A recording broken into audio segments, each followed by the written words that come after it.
Hello friends, welcome back to my YouTube channel. तो friends, आप देख रहे हैं सपना बाबुल का विदाई। तो फ्रेंड्स, आप आगे देखेंगे रागिनी मालती से मिलने घर आई है। इधर नानी जी और मालती भाभी दोनों रागिनी को देखकर बहुत खुश हो जाते हैं। तो बाबूजी मालती से कहते हैं कि बेटा अपनी माँ को फ़ोन करके कह दो कि समोसे ले आए। और फिर इधर आप देखेंगे कि टैमी और खुशी से उसके नाना बात करते हैं। तो खुशी से नाना जी कहते हैं कि बेटा अब तुम्हारी नई मम्मा कैसी है, वह तुम्हें प्यार करती है ना। तो फिर टैमी को खुशी रोक देती है बताने से, और फिर वो बताती है कि वो मुझे बहुत प्यार करती हैं, वो मेरा बहुत ध्यान रखती हैं। इधर मालती माँ को फ़ोन करके समोसे के लिए कह देती है। जब वो फ़ोन काटती देखती है साक्षी की इतनी सारी मिस्ड कॉल, तो वो फ़ोन मिलाने जा रही होती, इतने में वहाँ पर रागिनी आ जाती है। रागिनी पूछती है कि भाभी क्या ये सच है। तो मालती कहती क्या।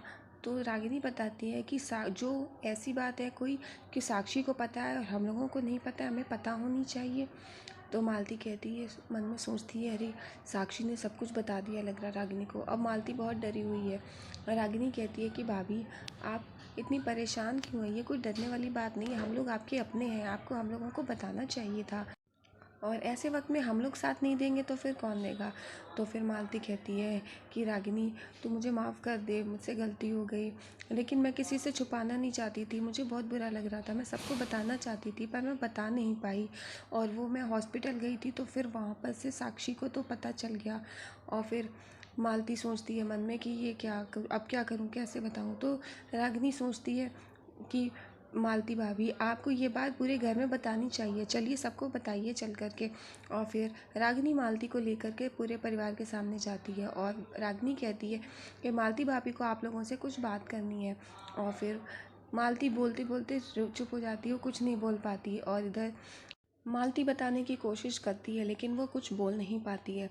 तो रागिनी देखती है मालती भाभी नहीं बता पा रही हैं, तो वो कहती है मैं बताती हूँ। फिर वो हंसने लगती है, मुस्कुराती है कि बाबूजी खुशखबरी है, मालती भाभी माँ बनने वाली हैं। और ये खबर सुन के सब खुश हो जाते हैं और मालती एकदम शॉक्ड होती है कि ये बात है।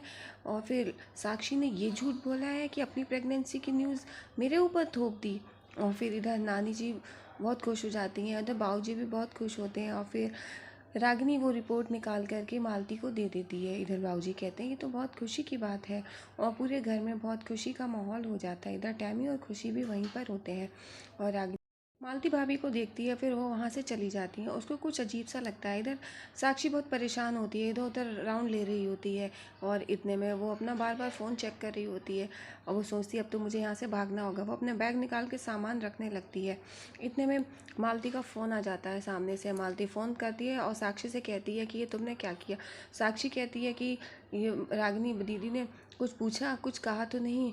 तो मालती कह रही है कि हाँ उसने कहा, जो तुमने अपनी प्रेगनेंसी की बात है मेरे ऊपर थोप दी है ना। तो फिर मालती से वो कहती है कि तुमने क्या किया, बताया तो नहीं। तो वो कहती नहीं मैंने कुछ नहीं कहा, और मैं चुप रही। तो साक्षी कहती है कि अगर तुमने अपना मुंह खोला तो मैं वो वीडियो पूरे घर वालों को दे दूंगी, वो वीडियो वायरल कर दूंगी। और इधर फिर मालती के कमरे में रागिनी आ जाती है। मालती रागिनी के गले रख के रोने लगती है। तो वो पूछती है कि क्या हुआ भाभी, इतनी अच्छी न्यूज़ है और आप रो रही हैं।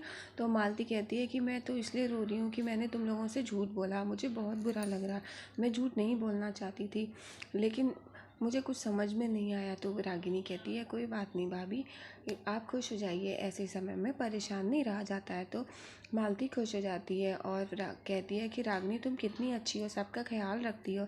और फिर इधर आप देखेंगे कि फिर खुशी घर पे आ जाती है। इधर वसुंधरा जी को ये बात पता चलती है तो सभी लोग बहुत खुश होते हैं।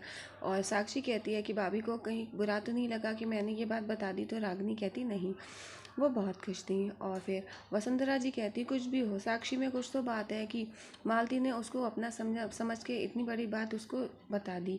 और फिर रागिनी भी कहती है कि हाँ कुछ तो है।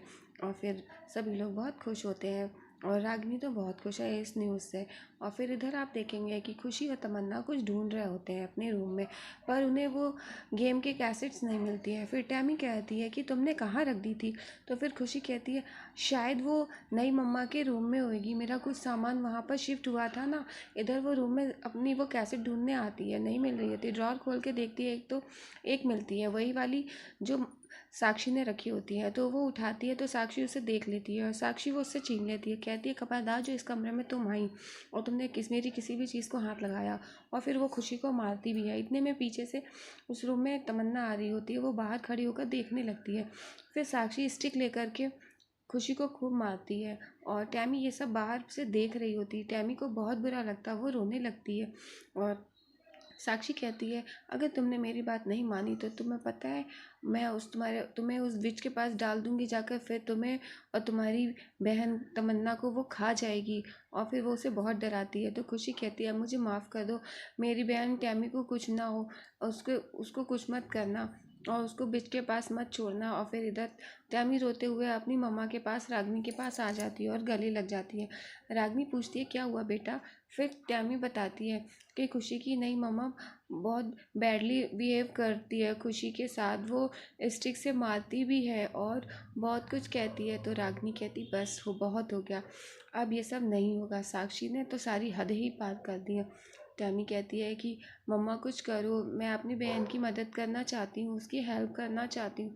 तो रागिनी कहती है अच्छा तो चलो, मुझे मुझे सुन के बहुत अच्छा लगा कि तुम अपनी बहन की हेल्प करना चाहती हो, मेरे पास एक प्लान है। फिर वो बता देती है। इधर आप देखेंगे आली खुशी को लेके अपने रूम में जाता है आइसक्रीम लेकर के, और वो आइसक्रीम लाया खुशी को खिलाता है। खुशी और आलिक दोनों लोग बहुत खुश होते हैं।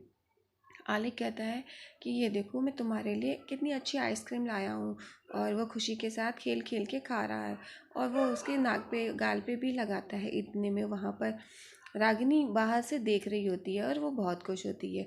ये सब देख के वो चली जाती है। और इधर आप देखेंगे आलिक और खुशी बहुत इंजॉय कर रहे होते हैं, आइसक्रीम खा रहे होते हैं। खुशी और आलिक काफ़ी खुश होते हैं और आलिक अपने हाथों से आइसक्रीम खिला रहा होता है। इतने में वहाँ पर साक्षी आ जाती है। साक्षी को देखकर वहाँ पर देखती है उन लोगों को तो उसे बुरा लगता है, लेकिन वो कहती है मेरे पास आज ही का दिन है, मुझे आज ही कुछ ना कुछ करना ही पड़ेगा। और फिर वो अंदर रूम में आती है। साक्षी कहती है देखिए आलेख जी, खुशी के कितने अच्छे मार्क्स आए हैं, कितनी अच्छी परसेंट आई है। और खुशी देख रही होती है, आलेख देखता है, फिर वो रिपोर्ट कार्ड दिखाने लगती है। और फिर आलेख वो देखने लगता है, वो काफ़ी खुश होता है, वो देखता है। वो ये कहती है कि हमारी खुशी तो पढ़ने में बहुत अच्छी है, हमें शायद मिसअंडरस्टैंडिंग हो गई थी। और फिर साक्षी खुशी से कहती है कि चलो बेटा जाओ अपने रूम में पढ़ाई करो जा कर के। और फिर वहाँ से खुशी चली जाती है। और फिर साक्षी आलेख से कहती है कि हमें अपनी बेटी के लिए कुछ करना पड़ेगा, हमें उसे ढेर सारा प्यार करना होगा। और फिर इधर आप देखेंगे खुशी अपने रूम में पढ़ाई कर रही होती है। साक्षी चॉकलेट शेक लेके आती है, वहाँ पे रख देती है। खुशी पढ़ाई कर रही होती है। इतने में साक्षी स्लीपिंग पिल्स निकालती है ड्रॉर से और वो पिल्स वो उस चॉकलेट शेक में डाल देती है और वो चम्मच से मिला ही रही होती है। इतने में पीछे से वहाँ पर रागिनी आ जाती है।